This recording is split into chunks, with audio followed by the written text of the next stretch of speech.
with background music by Paul Horn and Carlos Nakaya. Help me welcome Charlotte. She gives a speech entitled, "A Medicine Man Receives a Vision."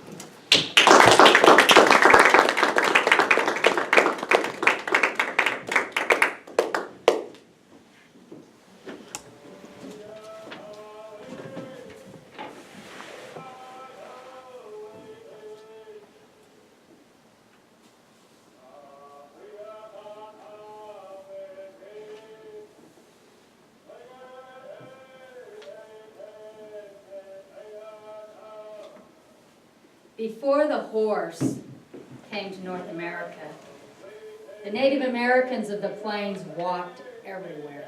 They were all in the same canoe. One great chief of a very healthy tribe had a young son. When this boy began to walk, he had very tender feet. So they named him Tenderfeet. But he endured his tender feet, the pain and the affliction, and he became a great hunter. His best friend, Speaks Like Thunder, became an apprentice to the medicine man. When the great chief died, his son became Chief Tenderfeet. Big chiefs of other tribes laughed at him. The smaller chiefs smiled as he hobbled around. But he was a good hunter, and his tribe thrived. They harvested many animals, and the women harvested the wild berries and roots. In his older age, Chief Tenderfeet was tired of his affliction. He called his friend the medicine man to him, and he said, "You must do something about it," the it being his tender feet. The medicine man left the chief's lodge, and as he walked away, he saw the reeds growing by the river. He called the women together. They harvested the reeds, and they wove 2 long mats. 4 braves were assigned to the mats and the chief, and when the chief needed to be mobile about the village, they would roll the mats out, and he could walk in comfort. This worked for a while, but eventually the braves became inattentive, and one day they rolled the mat over a place where the flint knappers had been making arrowhead points. As the chief stepped on the mat, there were sharp shards of flint that pierced his feet, and the large stones used for knapping bruised his tender feet. He yelled, "Yo! Aye!" He yelled so loud, the aspen leaves began to quake, and they've been quaking ever since. The braves helped him to his lodge. 2 suns later, when the chief was calm enough to talk, he called his medicine man to him again, and he said, "When the moon is full the next time, you must have a solution to my problem." The medicine man hung his head, because the chief had also said, "If you don't solve this, I will have to send you to the land of the shadows." And he knew it was not his time to die yet. As he got to his lodge, he saw some women scraping the hides from the elk and buffalo. He had an idea. Immediately he called the hunters. He sent them out to hunt more game. He gathered the women. They took the hides and they cut them into leather paths, and with awls, bone needles, and sinew, they stitched together many paths. 2 days, 2 suns before the full moon, the medicine man rolled the paths out. He showed Chief Tenderfeet the solution. The chief walked on the paths, and it was very good. He was able to be among his people, to lead them, and to communicate without hurting his tender feet.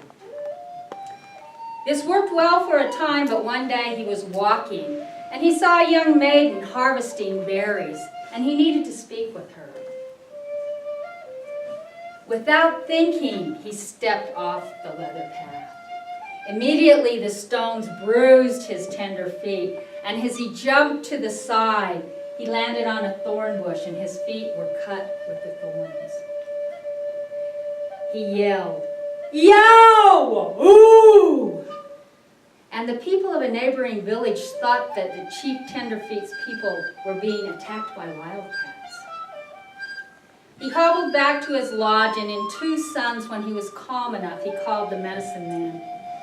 And even though they were friends, he said, "When the sun is high in the sky tomorrow, I must send you to the land of the shadows. Your magic has not worked for this problem. I cannot lead our village without being able to walk in comfort."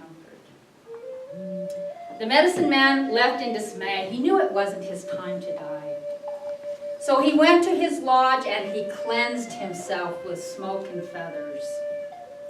He climbed the highest peak behind the village, the sacred peak, and he asked the everywhere spirit for a solution to this problem.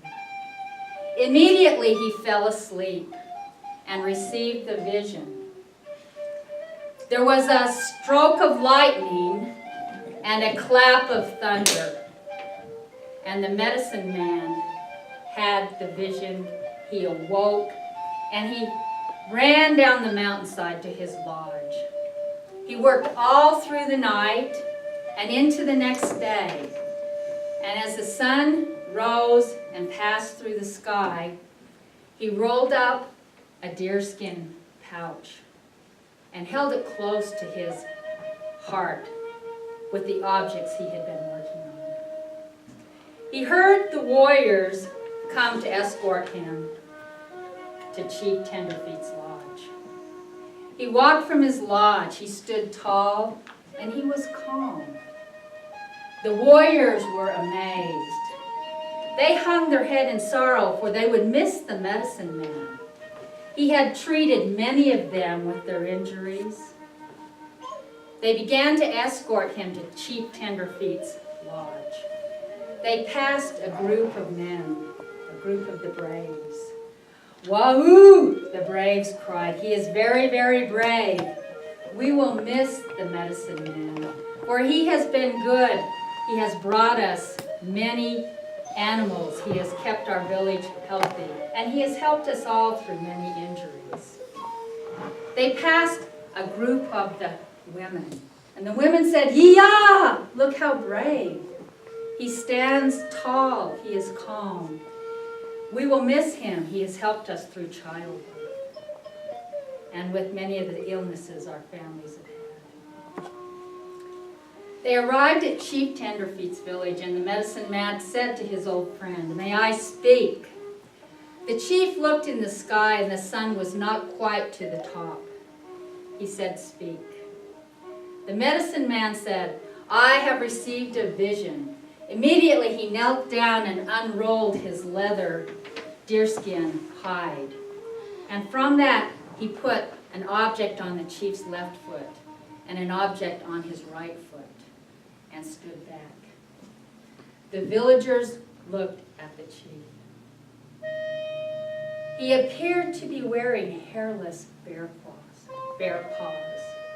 The chief stepped in comfort.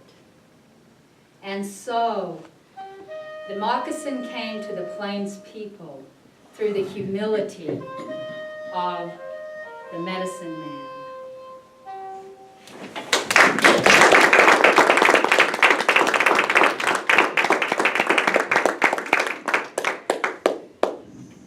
Thank you, Charlotte. I don't know if y'all were, I felt like I was there. I wish we had a campfire here instead. Great. Marshmallows. Marshmallows, yes. Yeah, I like the fact that you use music in the background.